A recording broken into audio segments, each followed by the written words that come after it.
नमस्कार, मैं हूं पल्लवी परिहार और आप देख रहे हैं हमारा विशेष कार्यक्रम छत्तीसगढ़ के बात हमारे साथ। आज बात मंत्रोच्चार पर हो रही सियासत की। छत्तीसगढ़ के सरकारी स्कूलों में प्रार्थना सभा के दौरान वैदिक मंत्रोच्चार को अनिवार्य किए जाने का फैसला अब सियासी बहस से निकलकर अदालत की चौखट तक पहुंच चुका है।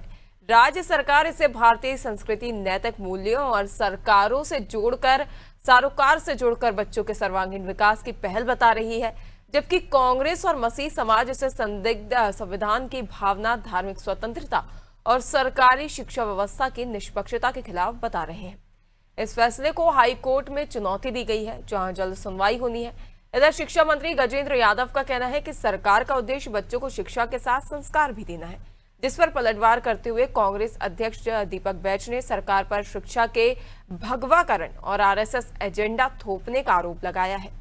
उनका कहना है कि प्रदेश में शिक्षकों को भारी कमी, बंद होते स्कूल, एकल शिक्षक व्यवस्था, समय पर किताबें और ड्रेस नहीं मिलने जैसी समस्याएं अधिक गंभीर हैं, जिन पर सरकार को प्राथमिकता से काम करना चाहिए। अब बड़ा सवाल यही है कि क्या सरकारी स्कूलों में वैदिक मंत्रोच्चार भारतीय संस्कृति से जुड़ाव का माध्यम है या सरकारी शिक्षा व्यवस्था में धार्मिक हस्तक्षेप, और क्या इस बहस के बीच शिक्षा की वास्तविक चुनौतियां कहीं पीछे छूट रही हैं?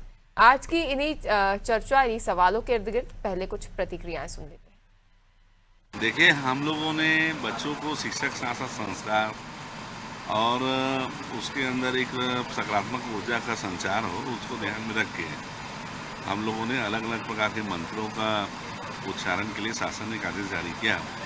बहुत दुर्भाग्य की बात है कि जो यहाँ के भविष्य हैं उनको संस्कारवान, शिक्षावान बनाने के लिए हमने जो काम किया उसके खिलाफ आज कुछ लोग, कांग्रेस पार्टी के लोग आज कोर्ट में जो इसके खिलाफ याचिका दायर किए हैं, ये बहुत दुर्भाग्यजनक बात है। कल इसे सुनवाई होगी, लेकिन मैं कहना चाहता हूँ कि निर्बाध रूप से चलेगा। माननीय न्यायालय क्या कहता है वो तो उनके निर्णय आने के बाद ही कुछ होगा, लेकिन अभी सरकार जो आदेश जारी किया उसमें स्टैंड है। देखिए, को मंत्रोच्चार तो हर व्यक्ति का अधिकार है, चाहे अपने घर के पूजा स्थल में करे, गांव के मंदिरों में करे और कहीं पे भी कर ले। आपके पास लगभग 57,000 शिक्षक भर्ती करना है, वो खाली है। 10,000 स्कूल आपने बंद कर दिए। कई स्कूल शिक्षक विहीन है, कई स्कूल सिंगल शिक्षक के भरोसे चल रहा है। अब स्कूलों में किताब नहीं पहुंचा है, ड्रेस नहीं पहुंची है, इस पे आप कब बात करेंगे? मंत्रोच्चार करना ही है तो फिर भगवान राम के अयोध्या के मंदिर में चोरी हो गया, उस पे आपको कहना चाहिए कौन चोरी किया है वहां पे, उस पे आपको बात करना चाहिए। शिक्षा मंत्री हो, शिक्षा का बात करिए। शिक्षा का गुणवत्ता कैसा सुधरेगा?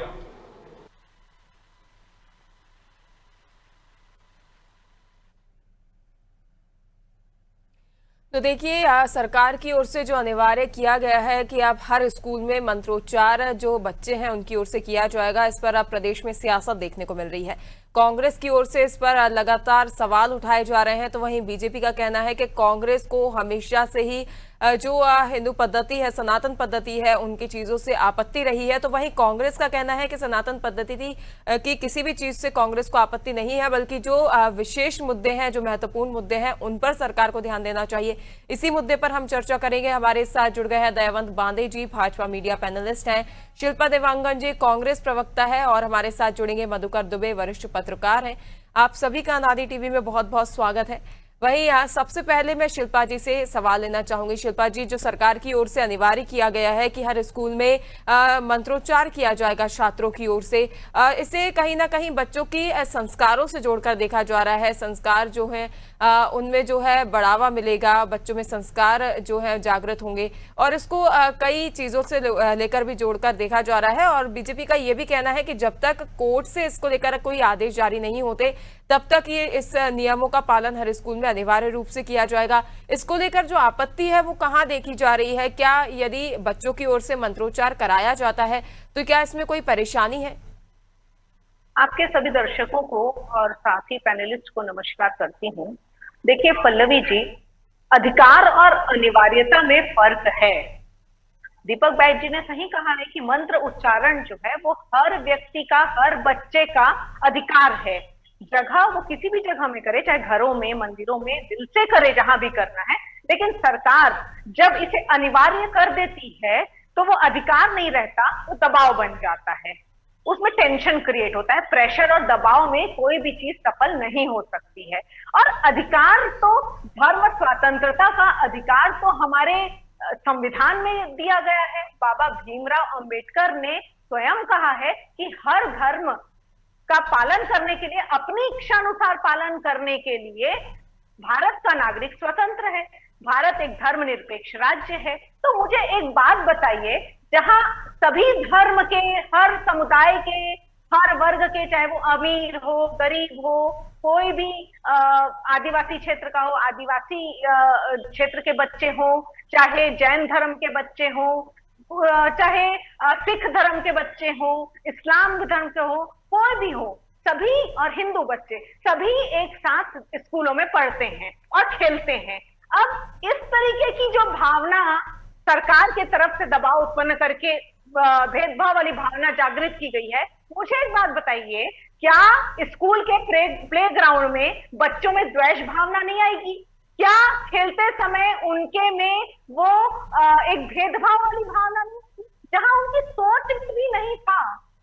सबसे पहले तो सरकारों की जिम्मेदारी है कि स्कूली शिक्षा का गुणवत्ता सही किया जाए। शिक्षक भर्ती करना चाहिए। शिक्षा के मंदिर में शौचालय क्यों नहीं है? वहां सफाई कर्मी, नियमित कर्मचारी, अनियमित कर्मचारी, क्यों इतने अतिथि शिक्षकों को आपने हटा दिया? कोई स्कूल में मध्याह्न भोजन की व्यवस्था नहीं है, क्यों ऐसा हो रहा है? इस पर बात करनी चाहिए। तो कुल मिला के शिक्षा की गुणवत्ता बढ़ाने के बजाय हम मंत्र का विरोध नहीं करते हैं। हमारे हिंदू धर्म में मंत्रों का बहुत महत्व है। अपनी इच्छानुसार, अपनी श्रद्धानुसार, आस्था के हिसाब से हर किसी को करना चाहिए। और हमेशा से स्कूलों में गायत्री मंत्र, भोजन मंत्र तो होता आया, राष्ट्रगीत, राष्ट्रगान भी होते आए हैं। इसमें बहुत सोचने वाली बात नहीं, वो तो हमेशा से होता है। हम भी जब छोटे थे तो हम भी कई मंत्रों के उच्चारण करते थे, परंतु इस प्रकार के आदेश लाकर अनिवार्यता करके भेदभाव उत्पन्न करना ये गलत है। आपको शिक्षा की गुणवत्ता में ध्यान देना चाहिए। बिल्कुल, निश्चित तौर पर दयावन जी, ये भी एक सवाल है कि क्यों जो विशेष या प्रमुख मुद्दे हैं उनसे इतर हटके ऐसी चीजों को अनिवार्य किया जा रहा है जिन पर विचार शायद करना बाद का विषय है। क्योंकि कहीं ना कहीं जो कहना है कि यदि ऐसी चीजें अनिवार्य कर दी जाएंगी तो ये एक दबाव के तहत करना अनिवार्य हो जाएगा और कहीं ना कहीं धर्म स्वतंत्रता पर आघात भी नजर आएगा। क्योंकि यदि मंत्रों को संस्कृति से जोड़कर देखा जाए तो कहीं ना कहीं बड़ा सवाल है कि क्या जो मंत्रों का उच्चारण नहीं करते उनमें संस्कार नहीं होते, और क्या जो क्रिश्चियन समाज से आते हैं या जो मुस्लिम समाज से आते हैं, या उनके लिए अनिवार्य कर दिया गया है, या तो फिर ये किया जाए कि जो मुस्लिम समाज से हैं उनको उनकी जो इस्लामिक चीज़ें हैं या उनकी कलमा रिलेटेड चीज़ें हैं, या जो ईसाई समाज से आते हैं उनके जो बाइबल रिलेटेड चीज़ें हैं वो उनको पढ़ाई जाए। क्योंकि कहीं ना कहीं इसमें देखी जाए तो द्वेष भावना उत्पन्न हो सकती है बच्चों को, जैसा कि आने वाला भविष्य और एक कच्चा घड़ा भी बताया जाता है। यदि स्कूलों में इस प्रकार की चीज़ें जो है वो कराई जाएंगी तो कहीं ना कहीं द्वेष भावनाएं बच्चों में उत्पन्न होंगी। देखिए पल्लवी जी, वास्तविक में ये कोई पहली बार ऐसा हो रहा है मंत्र उच्चारण, ऐसा नहीं है।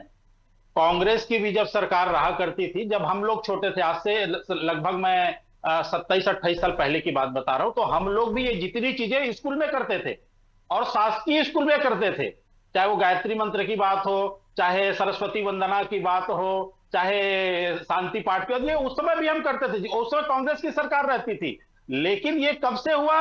जब से ईसाई महिला कांग्रेस में सोनिया गांधी आई, तब से इनका जो भाव है वो बदल गया।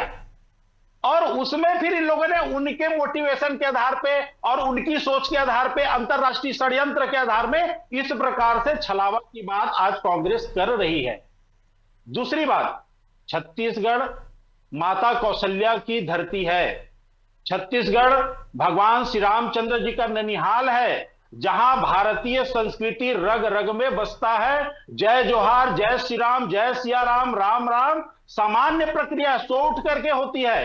तो भारतीय संस्कृति कभी भी भारत के मूल अवधारणाओं के विपरीत कभी नहीं रही है। और मंत्र भी कौन सा कर रहे? भोजन मंत्र क्या है? ओम सहना भवतु सहना भुनक्तु सह वीर्यं करवावहै। हम साथ साथ रहे, हम साथ साथ बैठे, हम साथ साथ भोजन करें, हम साथ साथ एका भाव हो। ये कौन सी बात है भाई? ये तो पूरी सकारात्मक है ना। फिर हम शांति पाठ कौन सा? सर्वे भवन्तु सुखिनः, यानी भारत जिस संदेश को लेकर के विश्व पर्याय में, विश्व के मापदंडों में सर्वोच्च माना जाता है, उन मंत्रों की बात कर रहे हैं। ये कहां से अधार्मिक हो रहा है? ये कहां से किसी धर्म के विरोध की बात हो रही है? भगवान श्री रामचंद्र जी का यह निहाल है। कांग्रेस थोड़ी सी शर्म करे इसका विरोध करके और हाई कोर्ट में अपील करके। साथ ही साथ में स्वामी विवेकानंद जी जो इस धरती पे छत्तीसगढ़ की पावन धरा में कुछ समय बिताया, उन्होंने भी कहा कि शिक्षा हमारी ऐसी होनी चाहिए जिसमें चारित्रिक विकास हो विद्यार्थियों का। तो हम उन्हीं भावों का तो एक प्रज्वलन का काम करें, उनकी नैतिक शिक्षा हो, उनके अंतर एकाग्रता हो। भारत का एक एक मंत्र का जब विश्व के पायदान में साइंटिस्ट जब उसका कई प्रकार के प्रयोग करते, उन्होंने भी कहा कोई भी मंत्र जब ओम से शुरू होता है तो उनके उच्चारण में इतनी ताकत होती है कि बल्ब जलता है उससे। जब आप कमरे के अंदर यदि ओम का उच्चारण करें, और ओम का उच्चारण करने से जो एक रस हमारे शरीर के अंदर पैदा होता है, वो एक सकारात्मक ऊर्जा का उत्पत्ति करती है जो कई प्रकार के तनाव से हमको मुक्त करता है। ये हार्वर्ड यूनिवर्सिटी बोल रहा है, जो विश्व के जाने माने यूनिवर्सिटी के वैज्ञानिक वहां रहते हैं। तो ये इस प्रकार से कांग्रेस का विरोधाभास करना, उनका एक प्रकार से दिवालियापन, उनके पास कुछ मुद्दा है नहीं, मुद्दा विहीन कांग्रेस है। इसलिए जानबूझ करके इस प्रकार से धर्म विरोधी, एक सनातन विरोधी गतिविधियों में संलिप्तता करके और जबरदस्ती का विरोध वो कर रहे हैं, और इससे उनको कुछ नहीं मिलना है। ये सामान्य रूप से सामान्य समाज के रूप में, सामान्य पालक के रूप में सभी ने स्वीकार किया है। आप देखे होंगे किसी भी विद्यालय में एक पालक, एक विद्यार्थी ने इस कार्यक्रम का कोई विरोध नहीं किया है। 15 दिन बीत चुका है। इसलिए कांग्रेस से मैं करबद्ध प्रार्थना करता हूं कि सनातन का विरोध मत करिए। सनातन का विरोध कर करके तो ये आपकी दुर्गति हो गई है। आने वाले समय में नहीं पता कौन सी दुर्गति से आपको गुजरना पड़े।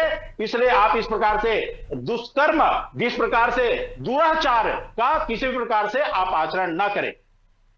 बिल्कुल, निश्चित तौर पर दयावंत जी, जो सनातन की शक्ति है, जो मंत्रों की शक्ति है, उनको नकारा नहीं जा रहा, लेकिन इसके अलावा भी कई सवाल है जिनका जवाब शायद सत्ता पक्ष को देने की जरूरत है।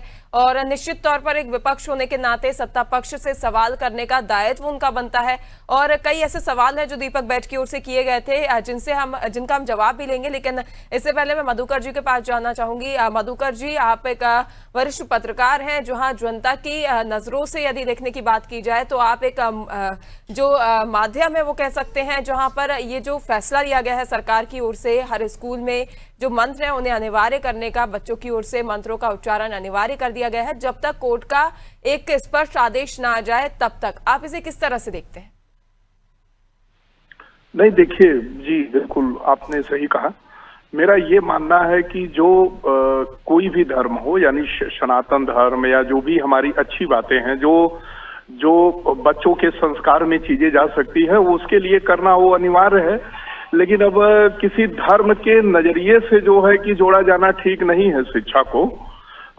शिक्षा की एक मौलिकता रही है, और जो बच्चे हैं उनके अंदर अगर चाहे कोई भी धर्म हो, मैं तो ये कहता हूं अगर उस निष्पक्ष तरीके से देखा जाए तो चाहे कोई भी धर्म हो, उसके जो मूल जो अच्छी चीजें हैं, जो हमारे जीवन को, हमारे संस्कार को, हमारी संस्कृति को संरक्षित और संवर्धित करने वाली चीजें हैं, उसको शामिल किया जाना चाहिए। लेकिन एक विडंबना भी ये है, आज लोग सोचने पर भी ये मजबूर हैं, जिस तरीके की चीजें चल रही हैं, कि पूर्व में भी, पूर्ववर्ती सरकारों में भी, जैसे एक ये है कि आप इंग्लिश कॉन्वेंट में बच्चों को भेजते हैं तो वहाँ गॉड का प्रेयर होता है, वहाँ बच्चों को तमाम ऐसी जो है कि हम लोग खबरों के माध्यम से भी देखते हैं कि उनको कंडा नहीं पहनना है और उनको माला नहीं पहनना है, हाथ में कलेवा नहीं पहनना है, तमाम सारी जो है कि चीजें हैं, ये विसंगतियां हैं। और मेरे हिसाब से शिक्षा को धर्म से जोड़कर देखे जाने की जरूरत नहीं है। और जो महापुरुष हुए हैं, चाहे हमारे सनातन धर्म के हों या किसी भी धर्म के हों, उनके जीवन का जो आदर्श है, जो उनकी यानी जो प्रेरणादायी जो बातें हैं, वो आने वाली पीढ़ियों को दी जानी चाहिए। मेरा तो यही मानना है। बिल्कुल, निश्चित तौर पर मधुकर जी। और वही दयावन जी से मेरा सवाल है कि आपने कहा कि इससे पहले जो साइंटिस्ट है वो भी सनातन में काफी रुचि रखते हैं और काफी मानते हैं, इस बात को नकारा नहीं जा सकता, काफी साइंटिस्टों ने भी ये माना है। लेकिन कहीं ना कहीं वो उनकी रुचि कह सकते हैं, वो उनका आध्यात्मिक की ओर झुकाव कह सकते हैं, जो कि उस समय आता है जब एक व्यक्ति को ज्ञात होता है कि हमें किस ओर जाना है। कहीं ना कहीं बच्चे हैं, फिलहाल उन्हें पता नहीं होता, लेकिन उनके लिए जो अनिवार्य कर दिया जाता है, उनके लिए वो एक रूल बन जाता है। तो ये रूल कहीं ना कहीं थोपा जा रहा है बच्चों के ऊपर, ये आपको नहीं लगता?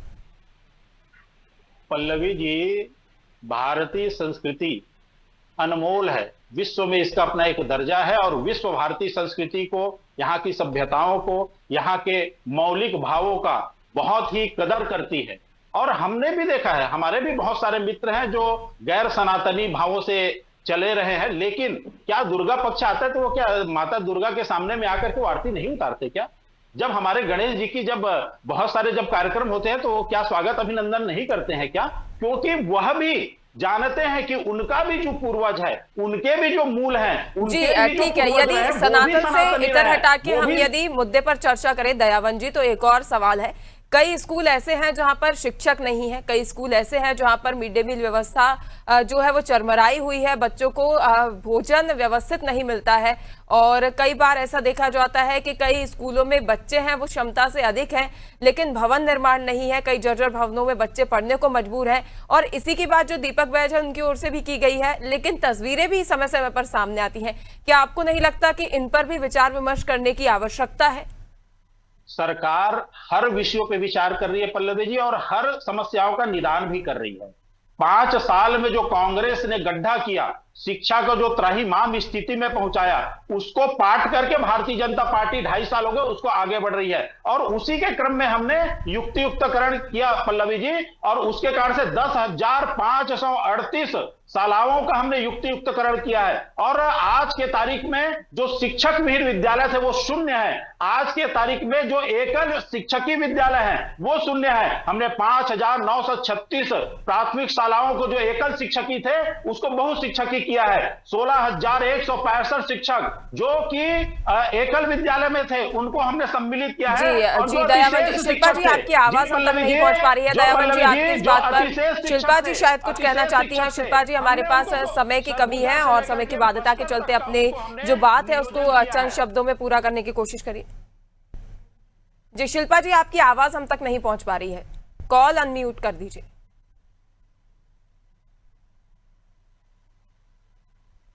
मेरी आवाज आ रही है पल्लवी? जी शिल्पा जी।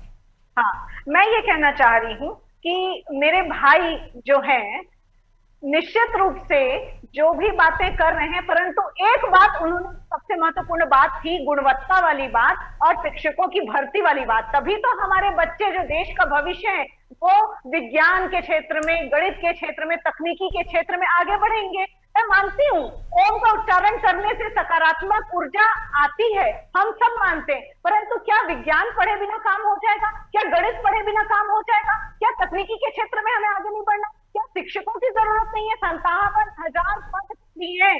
इनके पूर्व शिक्षा मंत्री जो थे बृजमोहन अग्रवाल जी, बिल्कुल शिल्पा जी, सवाल तो कई है, लेकिन इसके लिए जरूरी है कि इसके जवाब भी जिम्मेदारी पूर्वक दिए जाए, ना कि किसी अन्य विषय को लेकर। वहीं फिलहाल समय की बाध्यता के चलते हमें चर्चा यहीं समाप्त करनी होगी। आप सभी मेहमानों का जुड़ने के लिए बहुत बहुत धन्यवाद।